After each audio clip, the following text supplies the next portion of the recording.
이번엔 짜자잔! 명동성당 이야기를 해볼 텐데요. 여러분들 명동성당 딱 봤을 때 어떤 느낌이 드세요? 약간 성스럽고 웅장해요. 예뻐요, 그쵸. 나는 진짜. 이 명동성당은 우리나라 최초의 천주교 본당인 만큼 그 역사가 굉장히 깁니다. 1898년에 지어져서 무려 125년의 역사를 자랑하고 있습니다. 125년이에요, 그럼 네. 지금까지? 정말 오래됐는데, 근데 아까 사실 조선시대에 그 천주교가 네. 박해받았다고 하셨잖아요.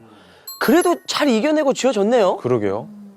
사실 성당이 지어지기까지 정말 많은 우여곡절이 있었습니다.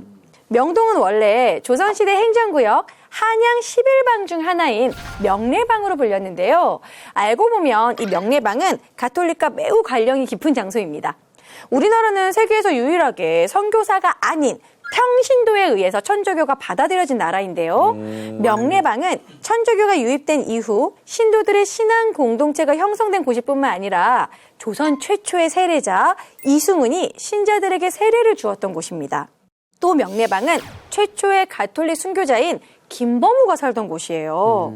그래서 가톨릭과 아주 인연이 깊은 장소라고 할 수 있죠.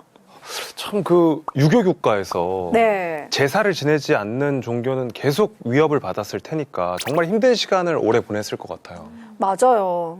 이 박해받던 이 고난의 시간이 지나고 드디어 1886년 조포수호 통상조약으로 천주교의 포교의 자유가 생기게 됩니다. 이 조선 교교장으로 불랑주교가 임명이 되는데요. 한국 이름으로 백규삼이라고 지었고요. 성당을 짓기 위해 명례방 언덕 일대를 매입하기 시작합니다. 아. 성지니까요, 이 명례방이. 그렇다면 우리 백규삼 형님께서는 네. 뭐 큰 문제 없이 그러면 성당을 짓게 되나요? 그랬으면 좋겠지만 착공 전부터 문제가 발생합니다. 이런. 이 부지 옆에는 조선 왕들의 어진을 모신 영의전이 있었어요. 영의전과 너무 가까워서 성당을 세우면 영의전의 풍수를 침해한다. 이런 우려가 나오는 거죠. 아, 풍수질이 중요하지. 그렇죠. 게다가 또 성당은 건물이 높잖아요. 성당에서 경복궁을 바라보면 어떻겠어요? 안 되지. 이게 약간 빤히 내려보는 느낌이 좀 들겠네요. 그렇죠. 이걸 고종이 탐탁치 않게 생각을 합니다. 마치 권위에 대한 도전으로 인식한 거죠. 그래서 조정은 부지 소유권 억류를 막 시도하기도 하고 부지 매입 대금을 반환해 준다는 식으로 각종 회유 여기다 꼭 세워야겠냐 막 이런 식으로 멋지게. 방해를 합니다. 왕이 나서서 그렇게 반대하면은 이거 앞날이 좀 막막한데요. 게다가 겨우 소유권 문제를 해결했는데 또 문제가 일어나요.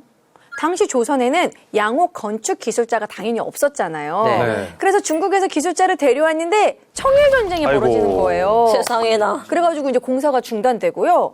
또 이때 동학농민 운동이 있지 않았습니까? 이런 농민 운동으로 인한 사회적 혼란이 있다 보니까 이런 재정난도 생기게 되고 또 중단되고 왕궁 직전에 또 화재가 납니다. 아이고. 뭐 이런 아찔한 상황이 계속 벌어져서요. 몇 번이야 지금. 그러니까요. 결국 명동성당은 착공 6년 만에 비로소 완공이 됩니다. 자, 이 사진이 1898년 5월 성당 축성식 기념사진입니다. 그러니까 우리 그 잠실에 네. 지금 제일 높은 빌딩 생겼을 그쵸. 때도 말 많고 막 구경 많이 가고 이랬잖아요. 네. 약간 그 정도의 충격이 아니었을까 싶은데. 맞아요. 지금 봐도 멋있잖아요. 아, 그렇죠. 웅장하고. 자, 그래서 당시에는 이 명동성당을 뾰족집이라고 많이 불렀다고 합니다. 우리 뾰족하다고. 뾰족집 보러 가자, 막 이러고. 자, 매천야록에 백성들의 반응이 기록되어 있습니다. 예린 씨가 읽어주세요. 길을 가던 노인들은 지팡이를 짚고 바라보며 한숨을 내쉬고 떠날 줄을 몰랐다.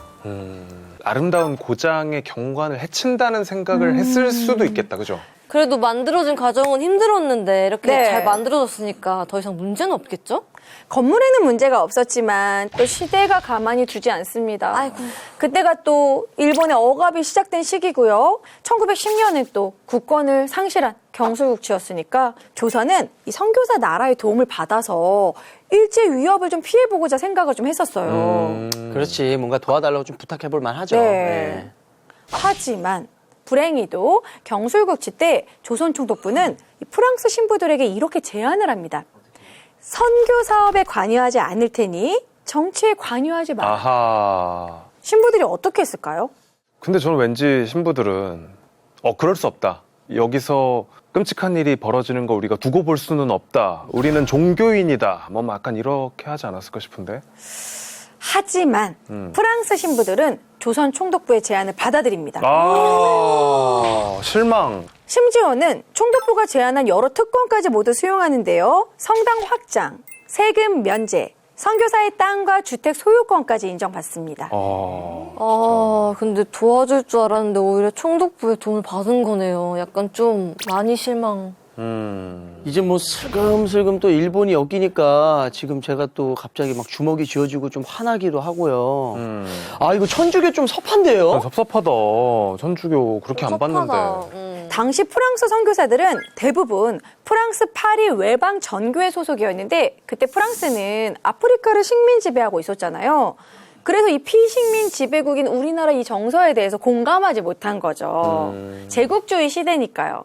그래서 당시 조선 교구장은 미테일 주교였는데요. 항일 운동에 대한 그의 생각이 드러나는 기록이 남아 있습니다.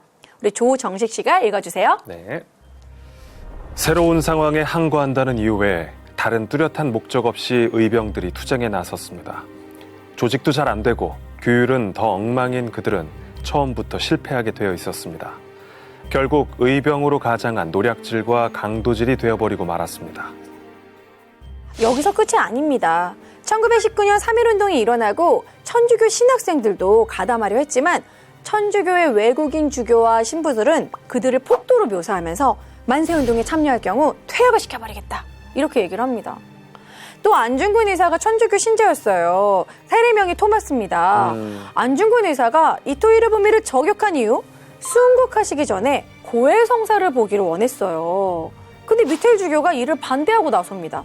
당시 상황을 미테일 주교가 일기로 남겨두었는데요. 나태주 씨가 읽어주세요. 오늘 저녁 5시경에 여순 재판소에 일본인 검사로부터 사형수 안중근과 니콜라 빌렘 신부의 면회를 허락한다는 공문을 받았다. 면회를 허락해 주어 감사하지만 여순으로 어떤 신부도 보낼 수 없다 답하였다. 아하. 더 나아가서 안중근 의사 순국 이후에는 이렇게 일기를 썼습니다. 예린 씨가 읽어주세요. 토마스의 사형 집행이 26일에 있었다. 일본인들은 그 시신을 유족에게 넘기려 하지 않는다. 이것은 지극히 당연한 일이다. 아니 친일파야 뭐야 이거. 그러니까 심지어 안중근은 세례명도 있는 신자인데 어떻게 이럴 수가 있죠? 아무래도 이제 국제적으로 너무 큰 이슈니까 약간 발 빼는 거죠. 이제 우리는 전혀 관여하지 않겠다. 뭐 이런 느낌이랄까요? 그리고 프랑스 자체가 이제 식민 지배를 하고 있으니까 그렇죠. 이게 일본 쪽의 입장을 약간 이해하고 있는 듯한 느낌이네요. 그죠? 네. 결국 이 시기에 조선의 한국 천주교가 기틀을 다지고 자립이 가능할 정도로 뿌리를 내리는 데는 성공을 하게 됩니다. 물론 소수의 선교사들은 조선 독립을 위해 힘써주시기도 했어요. 하지만 대부분의 선교사들이 조선의 앞날보다는 선교를 중시해서 이 독립군의 반대에 섰다라는 게 좀 참으로 좀 안타까운 역사의 한 부분이죠.